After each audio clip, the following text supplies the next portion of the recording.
Hi, I'm Andrew R. Williams, author of the Arcadia's children's series.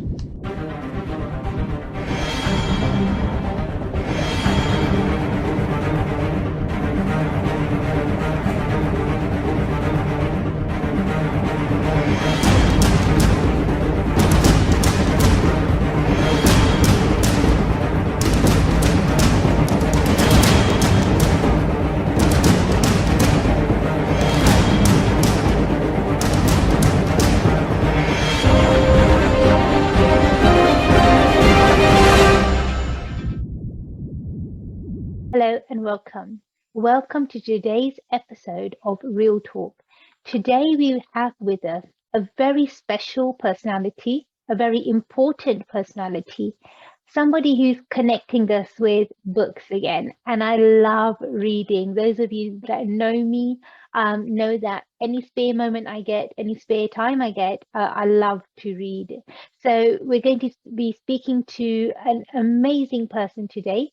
Andrew R. Williams. He's an author. He started off his career as a chartered surveyor and then slowly went towards writing sci-fi of all things. So he did write some other books beforehand. One was domestic building surveys that he wrote. So it was a very interesting book for people who are interested in domestic building surveys. And, it basically went through how should one undertake a domestic building survey.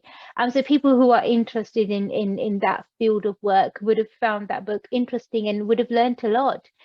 So he spoke about the principles that are involved, and he spoke about his own experiences in that book as well. It's quite an interesting book and a very good read.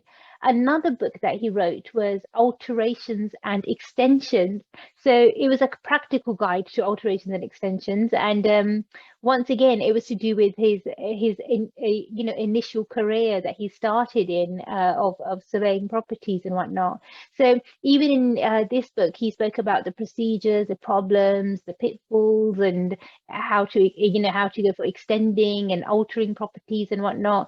So he discussed all of that in this book. So people who are interested in property, I would say, or property regulations at that time, then they would have been very interested in it. I mean, regulations are a thing that change all the time. So it's always good to keep up to date. So it would have helped a lot of people. However, then he made this jump in his career. Now, this is the part where it gets very, very interesting. He made this jump to sci-fi, a completely different genre altogether. So it wasn't anything to do with buildings or surveying or development or property. It just jumped straight into sci-fi. One series in particular that is doing really, really well, where he's got quite a few books in this series, are Arcadia's Children. Now, this is an amazing, amazing series. Book one is actually free as a PDF version. So if you wanted to download that, you can and have a read. But even if you go to Amazon, you'll be able to find all of Andrew's books on Amazon. And, you'll be able to see the blurb and you'll be able to see the reviews. And of course, if you wanted to leave a review as well, you can. And you'll be able to purchase the books from Amazon as well. So it's an amazing series that he's been writing, that he's been working on. There are so many books that have come out that you can see his dedication, his hard work is there. There's a new book which is about to launch, which is called Marooned. So yeah, so much work that is going on. So we've taken out, some time from his busy schedule. We've actually requested him to take some time out from his busy schedule and said, look, please, can you make sure that you take some time out for our viewers? Because we would like to hear from you. We would like to speak to you and find out more about your process of writing, what goes into writing, and how to write a good book. Now, if there are any of you that are watching out there and have not checked out his website, make sure you do. All the details are scrolling at the bottom of the screen. Also, do remember, guys, that we are going to be showing you all of his contact details. So if you wanted to get in touch with him, if you wanted to speak to him, then definitely do so. If you wanted to leave some feedback, you can definitely leave a review for him on Amazon as well. That would be really, really good for him. A really positive feedback would be great. And just make sure that you do connect. It's that simple, that easy. So very, very simple, very easy to do. Everything is online these days. So you'll be able to connect with him online as well. Now, saying that, one thing that people have seen, especially in the current climate, is that fear of all these electricity bills going really high, and all these, I would say, challenges that are coming across us, especially when it comes to the Wi-Fi suddenly going down or the internet suddenly disappearing. So it does bring our world to almost like a standstill. But when you have a good book at hand, that would never, ever, ever let you down. So if you have a good book at hand, you'll be able to read it. So if you've already downloaded it on your Kindle, it won't let you down because it's there. Whether you've got internet or you haven't got internet, the book's still there. Whether your electricity is working or it's not working, the book is still there. And it's amazing. Something about reading a book, something about, you know, going into a story that is completely different. So this genre of sci-fi, this completely whole new, I would say, world that has been created by Andrew would be a very interesting to see, and it would be very interesting to see how he created this world, and what he hopes to gain by making this world so special and so strong, and by writing the other books that he has in the series, because initially it was one book and then it turned into a series. So I can go on forever speaking about Andrew, but I think it's best to hear from the man himself. I'm going to go straight over to Andrew now. Thank you.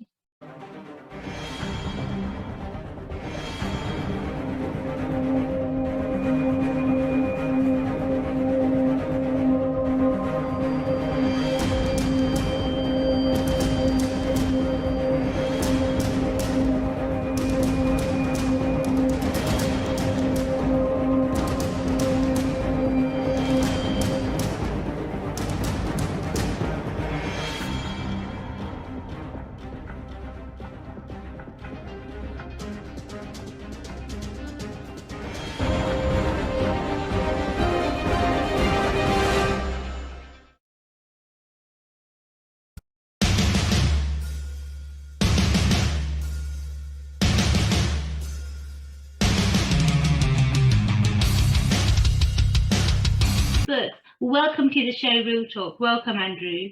Hello there. Nice to have me on. Thank you, Artie.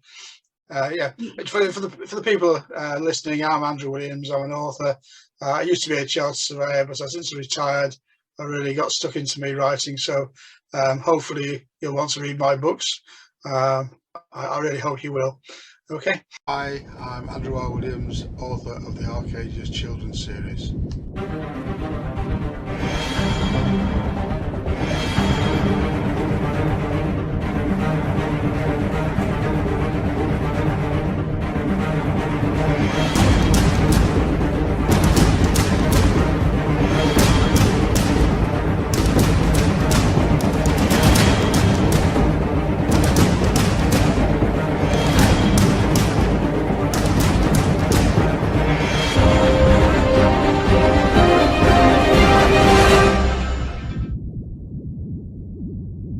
What inspired you to start writing in the first place?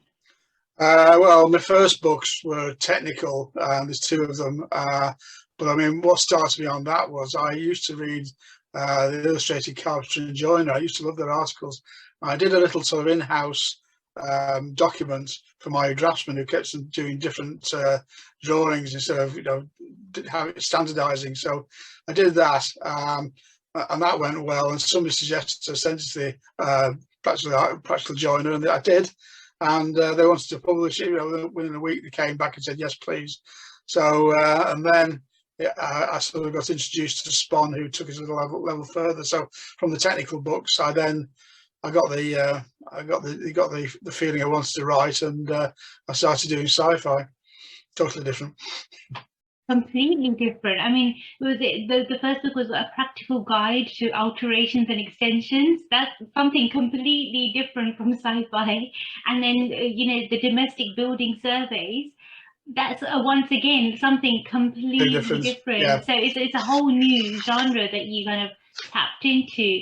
So how long have you been writing for? Well, the first technical books I wrote was in 1993, so I've actually been writing for quite a long time. But I'm sort of I still feel as though I'm breaking into the market at the moment. But there we go. The technical books went very well, but obviously it's completely different writing sci-fi. There's lots of competition out there. I just hope my people.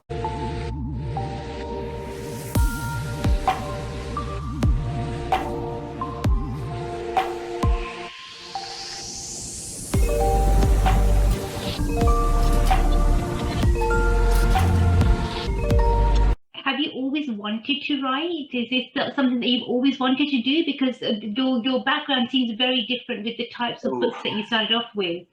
Yes, well, I'll be honest with you, it took a little bit of time to get into writing. I mean, technical English and sort of, should we say, sci-fi English is different. You have to be more open and flowing. It's very stylized when you're doing a report or a bill of quantities or something like that. But I mean, once I got the hang of it, it started to flow, and I've thoroughly enjoyed doing it. Amazing. I'm really glad that.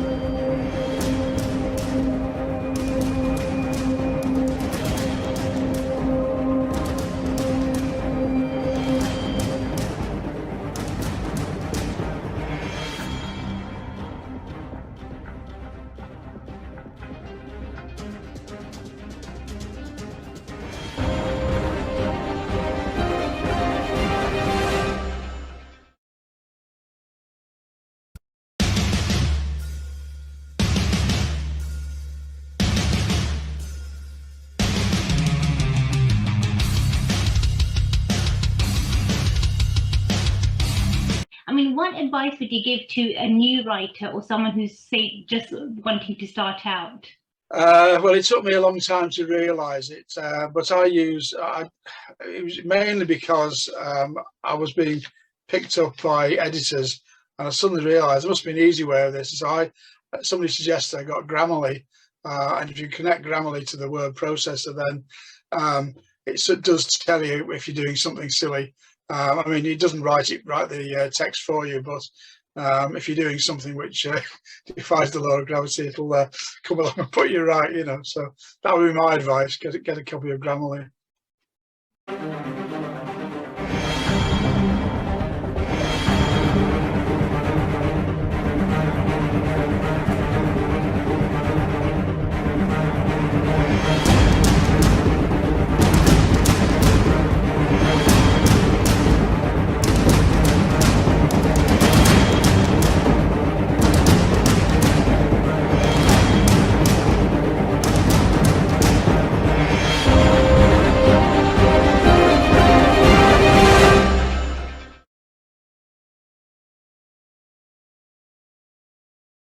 Is definitely changing the way that writers write. Yes. That's something that's quite amazing. Yeah. Well, I mean, one of the things that I tend to do as well with the digital platform is one of the things I'm always worried about is possibly using somebody's name who, he could get into trouble. So I tend to use the internet to check out names, and this is why some of my names are very weird, because I sort of take somebody's name and reverse it and things like that, so I don't get a sort of anybody wanted to sue me, so hopefully it works. Fingers crossed, we'll be all right. I'm sure we will be all right. So this is a very kind of most writers out there would understand this question, because we've spoken to so many authors, and they've told me of this concept that they come across, which is the writer's block, and they say, Archie, you know, sometimes we have this writer's block, and they tell me how they overcome it. But would you explain to our viewers that are watching, what is the writer's block and how do you handle the writer's block? Well, obviously, like writer's block is when you suddenly think, "Oh God, I can't do it. I can't get any ideas." But I mean, one of the beauties nowadays, because you've got a word processor, I keep on writing, and eventually ideas come. And if what I find is, if you got a piece of text that you can't use in one place, if you save it, then you can use. All of a sudden you go, that'll fit in here. I've done that a number of times. Things which seem to be rather pointless, but I'm now now you can reuse them. So yeah, I think the answer to writer's block is just keep on writing and bash your way through it. Definitely. I mean, in your opinion, what are the most important elements of good writing? It depends. Obviously, if I was writing a technical book, you'd write it totally differently than you write a sci-fi. I mean, sci-fi, going back to Grammarly, I've set it so that it'll allow me to use non-technical English, because obviously you slip all sorts of things into a sci-fi novel which you wouldn't use in a technical book. In fact, it is a different way of writing, but something it's difficult to describe to somebody who doesn't write, but people know instinctively if they've got a good book in front of them, if it flows. I think the important thing is to make it flow. I try to break up the prose with talk between the characters. If you've got speech in there, it tends to sort of pull people along. So I do incorporate quite a lot of speech in there. Brilliant. And Andrew, I mean, writing a sci-fi book is something kind of completely different to what you started off with, and it's you have to create a whole new world, and it's a whole new universe actually, in its own characters, own universe. So when you're writing, what comes first? Is it the plot or the characters? How do you organize it? It depends on. I mean, I've done one recently called Superior. That's another site. I mean, the main ones are the Arcadia's Children's series. Superior was different insofar as I was building on, if you like, a present day sci-fi. The Arcadia's Children one, the initial book, Arcadia's Children, Samantha's Revenge, that took an awful lot of working out before I started. I think I didn't literally do it, because you don't do it with the word processor, but 19 out of the 20 copies went in the bin, figuratively speaking, and then on the 20th time I realized where I was going, and from that point onwards I'd created my background, and then creating the characters. Strangely enough, after that, creating the characters didn't become that difficult, because I'd actually, if you like, made the breakthrough. So but once again, as I say, it's trial and error when you're first starting on a brand new novel. You try a bit, if it doesn't work, you do something else, and eventually, really, it's tenacity that's the thing you want. You've got to sort of be prepared to say, no, that's no good. I'm going to do something differently. But if you save what you've done, then sometimes that'll fit in there, and you can whip it in, and you've got some new. You suddenly create something that can be used. Hi, I'm Andrew R. Williams, author of the Arcadia's Children's series.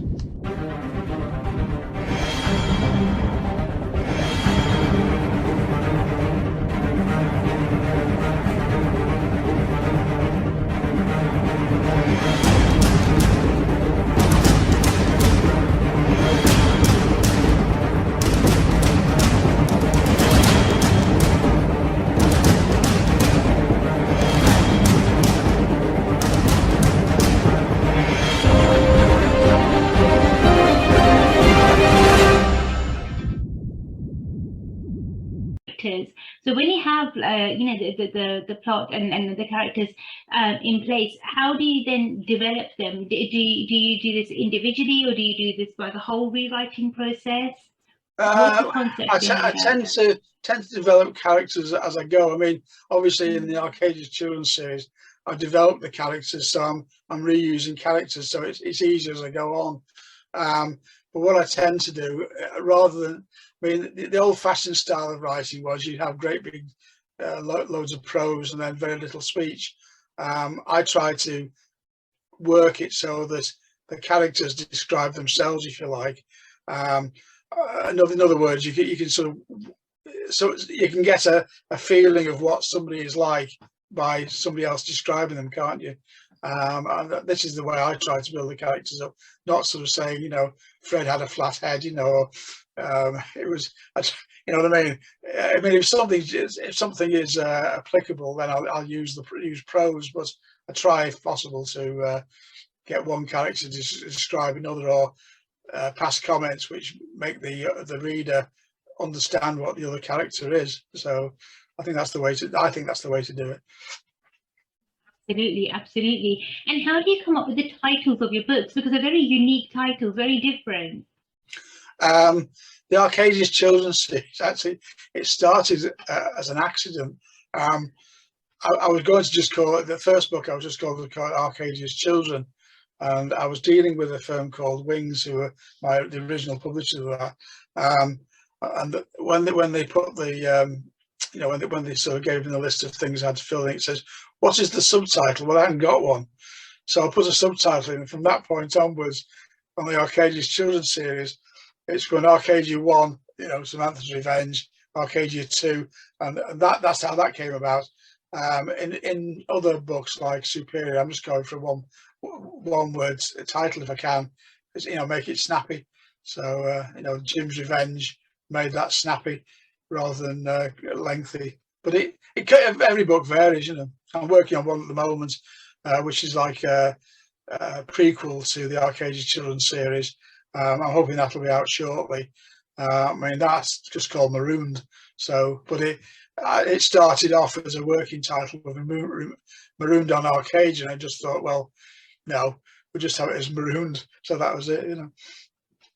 It's quite interesting. It's a really it's very astonishing to see that how the process develops and you know how the writer's mind works. It's really, I think, interesting for our viewers as well. I mean, you know, sometimes, say for example, if you're in a different trade, say for example, I'm in media. I didn't consider myself to be an anchor until I done a certain show. I didn't consider myself to be a producer until I produced a certain video or a certain program. And like that, as a writer, when would you consider that when was the time that you considered yourself a writer? When was the first time you felt that? The first time, I think, was when I actually got, you know, I mean, Spawn, they were the first people that published my technical books. And they were quite hard taskmasters. I mean, they sort of sent my manuscript to various people to edit and check, and they come back with comments and say, you know, can you make revisions here? But once I'd gone through that system of the first 2 technical books, I didn't feel as though I was a writer, because I've been through the process. I knew how it worked, and I also realised that to do the job properly, if you do an independent job, an independent author, then you've got to be prepared to do that sort of editing yourself. And also what I do as well, I've got an editor. I mean, I don't just trust to Grammarly. I send it out to an editor, and that they check that I'm not doing anything silly, you know. But yeah, coming back to the question, how do I, no, go on, remind me of the question, I've forgotten it. What was the question again? When did you first consider yourself a writer? Yeah. Well, as I say, after the 2 technical books, once I'd written them, and once I started getting paychecks from it, it's very nice when a check for £3,000 drops through the letterbox. You know, you're doing something right, don't you? Definitely. No, it feels really good to be rewarded. I mean, it's always nice to have readers like your content or like your work, but it's nice to have some sort of monetary gain as well, because all of the time and effort that you put into it, it's nice to see a reward at the end of it. Now, with writers, you know, with the various authors that I've spoken to in the past, they've said that they have their writing space. You know, some people like to use like coffee shops or cafes. Some people like certain areas in their home. Some people have like a separate area in their garden. What's your writing space? Describe your writing space to us. Well, I've got 2 writing spaces at the moment where this video is taking place. I'm actually in a little box room, but it's nice and warm up here in the winter weather. But in the summer, I've got the office which I used to use as the Chartered Surveyor. It's a sort of like a timber, you know, proper timber insulated office. And I've no doubt when the weather changes, I'll be going out there and working out there. Got a bit more space out there, you know. No, it's nice, and it kind of makes you feel more connected to nature as well, being a timber building. So I think in a way, sometimes it gives you more room to think, and more space to create, which is quite nice. Well, what is the writing day for you? Well, how would you describe a typical writing day in the life of Andrew? I like to get up early because I think, you know, my mind works better in the well, not ridiculously early, but, you know, sort of 7:30, 8 o'clock, and then there'll come a point where, you know, the creativity wears a bit thin, so I'll have a break. But at the moment, I'm probably doing about 4 hours a day writing, and then I mean, at the moment we've got quite a few modernisations going on in the house, so I have to sort of chase workmen around and make sure they're doing their job properly. So, but at the moment, I'm doing around about 4 hours a day my writing. And that's with the new book coming up as well. Yeah, well, one's just come out, which is it's the 5th Arcadia's one. It's Samantha's War. That's just come out, and that literally is like 3 or 4 days ago. And as I say, I've got Marooned, which is actually finished, and that's being edited at the moment. So hopefully the editor will give it the thumbs up, and that'll go as well, you know. Definitely. I mean, you know, the whole writing process, I would say, what would be the most difficult part of writing for you? When I started, it was like a massive hurdle, because it's, you know, I mean, it wasn't difficult writing technical stuff, but it was difficult getting into, should we say, non-technical English. You have to think differently. You know, you have to think like your reader, really. I think I've got over that hurdle now, because I've been writing now for, well, since 1993. So once I got the technical books out of the way, I started writing. I did have a little bit of training, but not a massive amount. I'm sort of largely self-taught, but I'm getting, you know, I feel as though I'm confident now in my writing. I don't have many. It doesn't. I can sit down and get started straight away, you know. Definitely. I mean, Andrew, you've hinted on you know, the importance of feedback in some of the answers that some of the things that we've spoken about. I mean, how do you hear from your readers? You know, and what do they say to you? Well, the feedback I'm getting, I've got 1 or 2, should we say, really keen fans, and I know that I'm doing the right thing, because they'll ring me up and say, when's the next one coming out? So I mean, I'd love to have more fans that did that, but I mean, I've had some pretty good reviews. I don't know whether you've seen the reviews, but on all the books I've done, the reviews have been pretty good, 4-star, 5-star, which I think is I don't think reviewers would just say that for the sake of it. I've also had people sort of going on to Amazon and various places like that, right? Goodreads, and they've been putting on you know, sort of saying, oh, so they're very good books. So that's my feedback. If they've been sort of sticking up and saying, you know, oh, it's only 1 star, don't read it, I think I would reconsider what I was doing, you know. No, definitely 5-star reviews are good. I mean, you know, we saw the reviews and we were absolutely amazed. The team were absolutely amazed at the reviews. So, like, people really like your books, people really like your work, and they are looking forward to, you know, to what's going to come up next. I mean, it's because you create a whole different world. It must be difficult to research, because if it's something that's already there, or this space and this time is already here, so we know that, you know, in this world, a table is a table, a chair is a chair, a computer is a computer.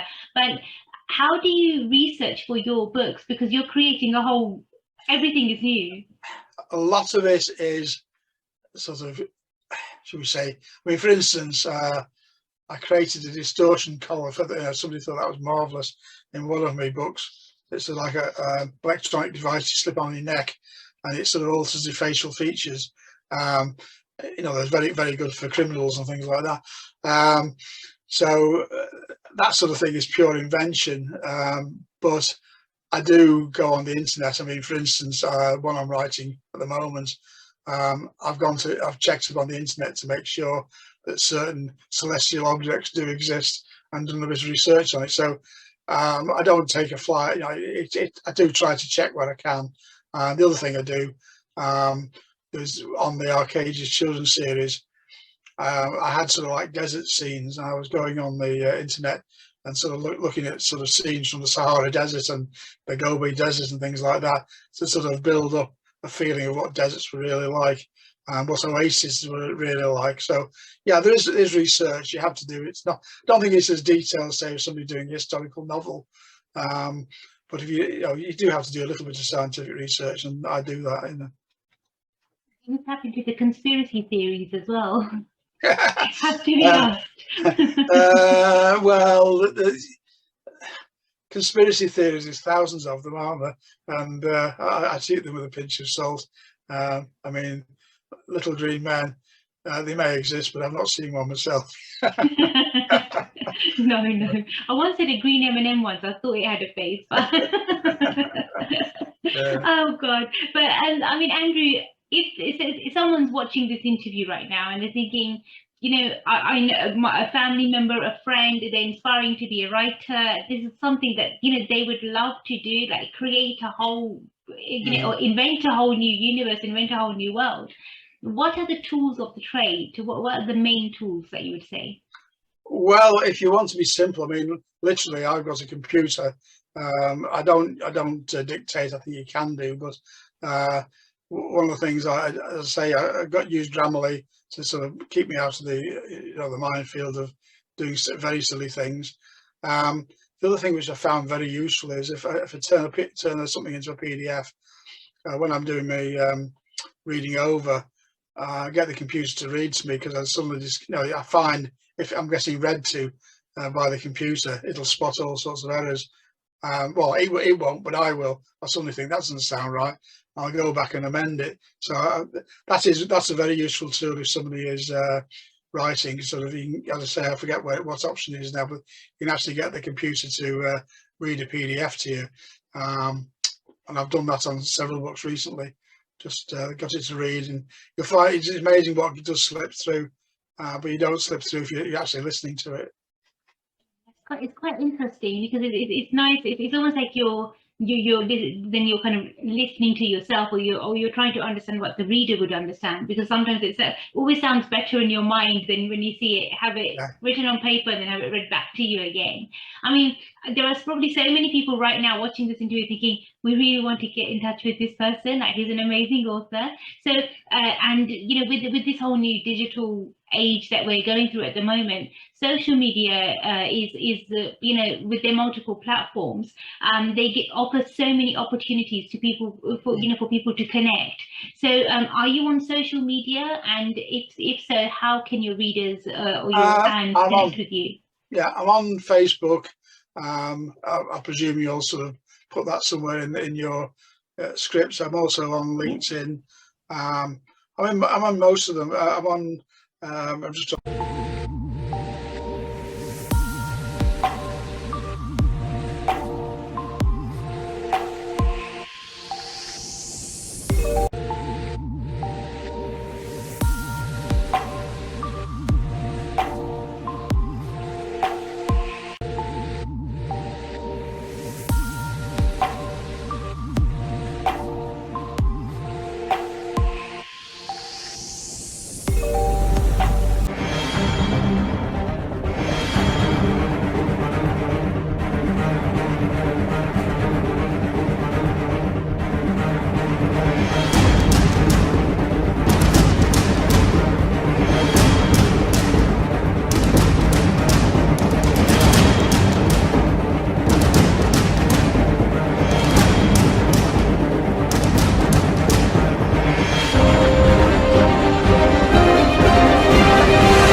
Tell us a bit about your books, especially the one that's going to be coming up next, and the one that you've just published as well. Yeah, the one that's coming up next, it's sort of, as I say, it's with the editor. It's called Marooned, and that is a prequel to the Arcadia children's series. I kept on getting people saying to me, you know, how did this all start? So I thought, well, I'll do a prequel. So that one, it doesn't have McTarmy in it because it takes place hundreds of years before McTarmy was invented. Or that's the idea.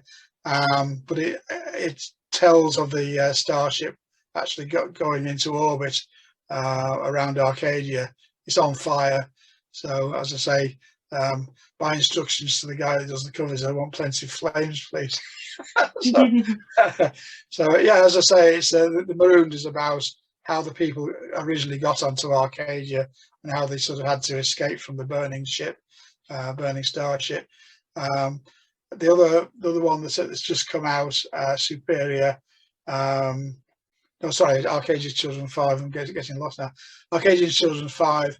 That, as I say, is a continuation, and that really is one of the baddie in Arcadia's Children's series is a mad robot, and the robot sort of sends people after McTarmy wants to kill him, and also sends another invasion force to a place called Midway to kill somebody else that she doesn't like. So that's the basis, but that sort of has built up over the period of the Arcadia's Children's series. You can sort of see how, you know, how the enmities of the characters sort of play out.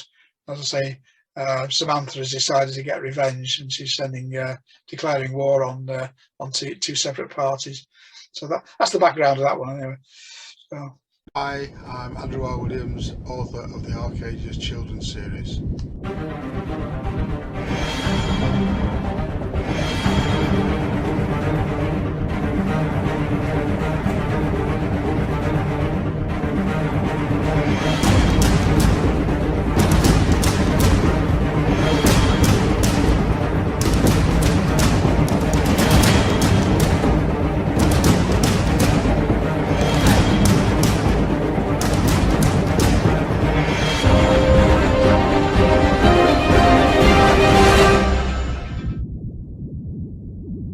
Miss anything out. So it makes it seem really, really interesting. I mean, if you were approached by a director or a producer saying, you know, we want to turn this into either a series or a movie, is that something that you'd take on, or is that? I'd really love it. I mean, if Steven Spielberg came knocking on my door, I wouldn't say no. I mean, I've had a number of people who've sort of, when there was one guy, he said this could be turned into a movie. I haven't deliberately written it that way, but you know, I would see that. I think there's a scope. So yeah, I mean, if I was lucky enough and somebody came and asked, you know, a television company or anybody who wanted to turn into a movie, I'd be only too delighted, you know.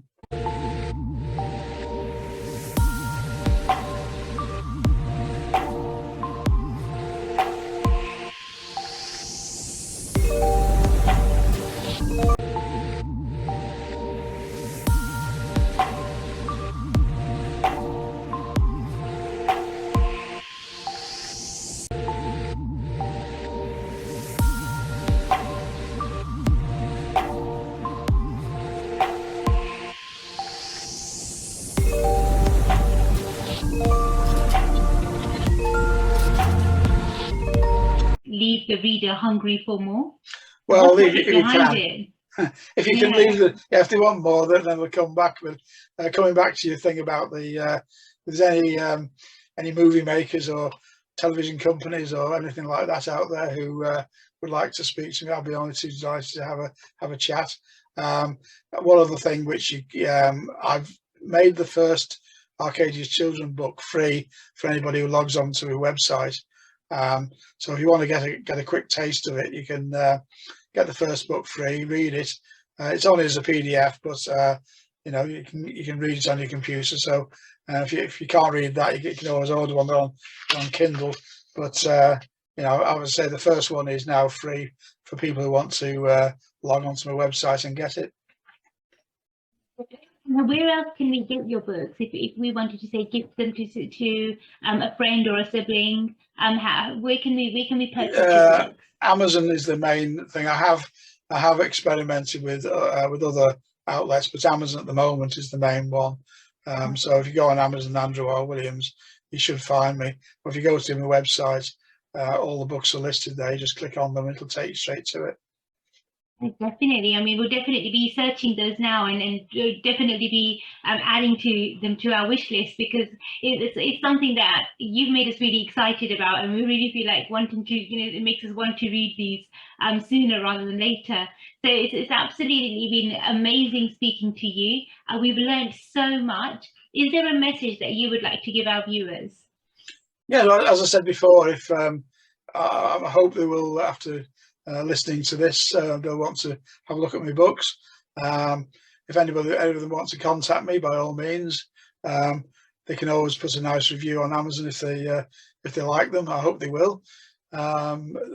People unfortunately go by reviews, so if you don't get good reviews, then it can sort of damage the prospects. But I know my books are good, so hopefully everybody will give them a good review. But every author needs reviews, so please give me a review.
I always think that that's the advantage of a book over a film.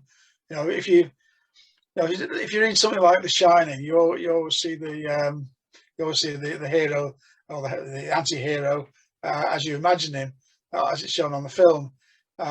If you read a book and you've never seen anything, then your mind creates an image of that person, and every single person creates their own image. I mean, obviously, I do have male and female characters, so that sort of differentiates that. But I deliberately try to avoid, you know, race, colour, and creed if I can, because depending on what you are, you know, you will automatically, I hope anyway, sort of create your own character in your own mind.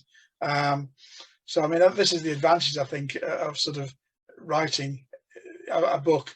It does give people the opportunity to have their own input, really. Oh, definitely. And you can see these lovely cover designs behind you. Who does all the design work for you? How do you come up with the way that you want the images to be on the covers for your work? Well, the guy who does my covers is a guy called Liam. I've got his details somewhere. I think they're on all my books. But in the main, he's very good. He'll come up with an idea which I like. The last book he did for me, I'd say to him, well, no, it's a bit bland, a bit plain. And I sent him an email and said, can I have some flames on it, please? So he came back and he knocked it about. And the last book, Arcadia's Children 5, has got a soldier with a battleground going on the back and flames leaping up the page. So he got there on that one. The other ones he's gone straight to, but I think he was sometimes you have to give them a little bit of guidance, but he's very good. As long as you take the guidance, then you get what you want, don't you? Yeah, definitely. I mean, how important is a good cover for a book? Unfortunately, people do judge a book by its cover, so you do need to have a good cover. I mean, I've seen some of the stuff that's produced, and the covers are terrible. I can't imagine people. You know, I always think if I walked into a shop and I saw, you know, what would I choose? And the answer is that you go for the cover that appeals to you, wouldn't you? And then you pick up the book and you flick through it and go, oh, I'll have that. So it depends. I think the covers can make a massive difference. I mean, personally myself, I have got my Kindle. I think I've probably used it about 3 times in my life. I'm the sort of person who likes to smell a book, and I know for me books have a smell, so I like to smell the book, I like to feel the book, and I like to read it, and I like it to be a hardback. I'm a bit weird. I like it because it's just the way that I you know, the way that I enjoy my reading, because I don't get much time to read, but when I do, I want it to be a certain way. And even when I'm gifted a book, which is like I was in 9 times out of 10, my gift would be a book.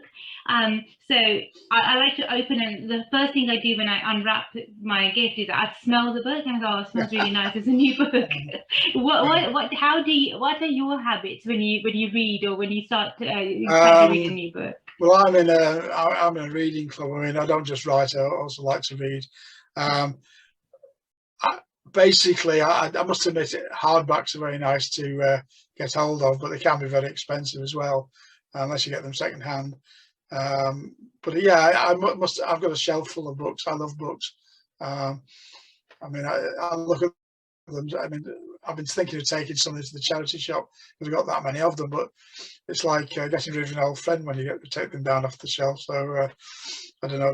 I'll have a bit of a fight on myself to get rid of them, but some of them will have to go shortly because I can't get any more on. No, completely understand. I completely understand. When you say that, I completely understand, because I'm a bookworm, and I do like my books. But you know, I think with the Kindle and with things like that, it's a bit more easier. Like say if you're traveling, or if you're you know, if you've got like a long journey, then it's easier to carry that than your book. And then if it does go missing, I suppose you can always transfer all the books that you've got, and it takes up less space as well. Whereas we're always looking for space on our bookshelves to you know, add more books on. But the main thing is, you know, to get people reading, to help them realize that, you know, that there's more to life than Netflix. You know, to be lost in a completely different world, and to be you know, to be there and live with the characters, breathe with the characters, and you know, be with the characters. It's just a whole different feeling altogether, which I don't think I'll be able to put into words. But how would you describe a sci-fi book experience? I thoroughly enjoy sci-fi, but sci-fi is so diverse, really. But I mean, to me, sci-fi is pure escapism. You want to get away from the present world with all its trials and tribulations. And you just want to, you know, turn off, don't you? So this is what sci-fi. I mean, I enjoy sci-fi on television as well. But once again, it's escapism. You just want to say, right, for the next 2 hours, I'm closing down all my troubles, and I'm going to sit down and watch something or read something. No, definitely. Thank you so much, Andrew. Thank you so much for your time today. And thank you so much for your words of wisdom that you've shared with us as well, of how to deal with trolls, how to start writing, and how to be in the right mindset and the right zone. So I'm sure many of our viewers will take on the points that you've raised, and they'll definitely connect with you as well. We are going to be sharing all of your contact details or, you know, on our various different platforms. So don't be surprised if you hear from our viewers. hopefully our viewers delighted. are all really nice. Hopefully they're all really nice and good people. So you'll have a lot of positive feedback and some good reviews.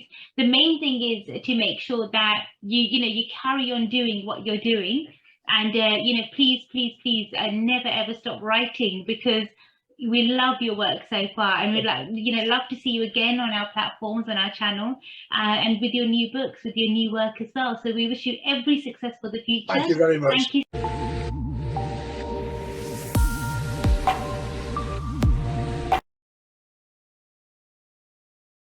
And that was today's episode of Real Talk. I hope you guys enjoyed it, and I hope you learned a lot from it as well. It was amazing speaking to Andrew. He has so much information to give, and there's so much that we can learn from him. An amazing personality. So please do make sure that you do visit his website. It's Andrew R. Williams. We've been scrolling his details across the page, so it's impossible to miss him. So make sure that you do connect with him if you can, and he'll be very happy to hear from you guys as well. Do give him your feedback, and if you get a chance, then make sure you do read the books as well. Remember, they're available on Amazon. One of the copies are available free. The first one is now free, so you can actually download the PDF version, but make sure that you do get to read the whole series as well if you get a chance, and do look out for the new book as well. So many good new things happening. Hopefully we'll connect again very soon with Andrew on this platform, because I'm sure all of you would like to hear from him again and connect with him again. Make sure you guys keep it locked on Kismat TV. Thank you. God bless.